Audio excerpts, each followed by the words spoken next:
Hi you guys, this is Carrie Allen and I want to share with you one of my favorite new books that I've discovered. This is Bug Blonsky and His Very Long List of Don'ts by E.S. Redman.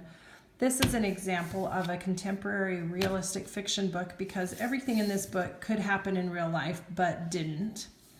I also love this as an example of reading as other this week because it appeals so much to boys, and sometimes it's hard to find books that appeal to boys. And the reason it is so appealing to boys is because it's very humorous and the illustrations are interesting and funny. It's put out by Candlewick Press and the first edition is just this year. It's a 2018 first edition. And this is Bug.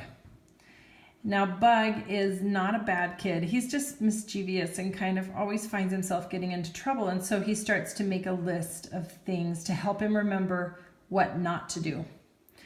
And he says, my name is Benjamin, but everyone calls me Bug. And then he talks about why he has that nickname. His mom says it's because he's really wiggly. And so he compares himself to other bugs that are super wiggly.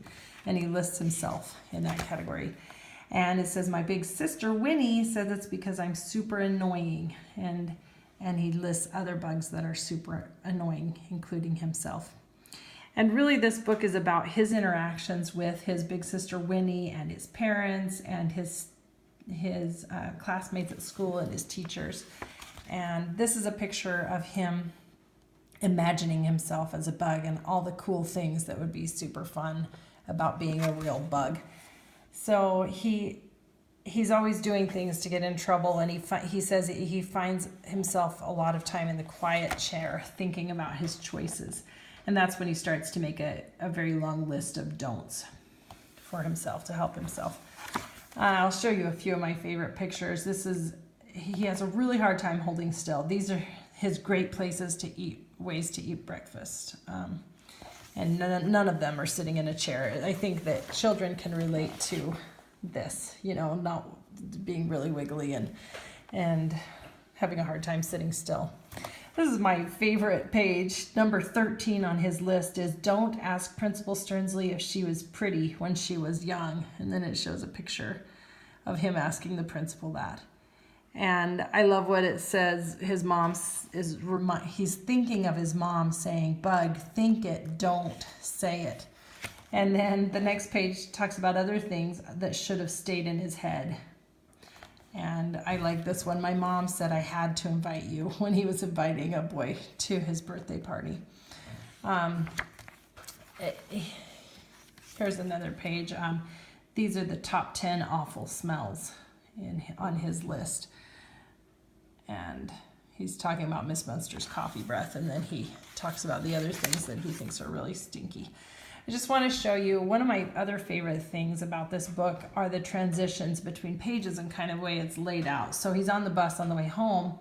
Now his number 19 is don't tell Dylan Farkler that Winnie wrote his name with hearts all around it in her diary. Winnie is his big sister. And so he reveals to Winnie's crush that she likes him.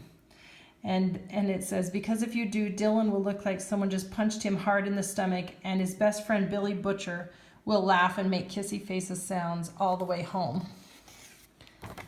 And then Winnie will wonder later why Dylan has suddenly stopped talking to her.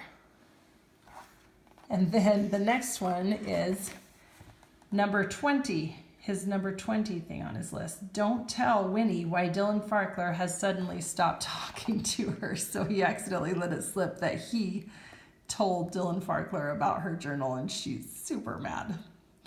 And it's such a funny book, and it has scenarios that children can really relate to, and great opportunities to talk about what to say and what not to say, and could be really fun to read with your child. So I highly recommend it.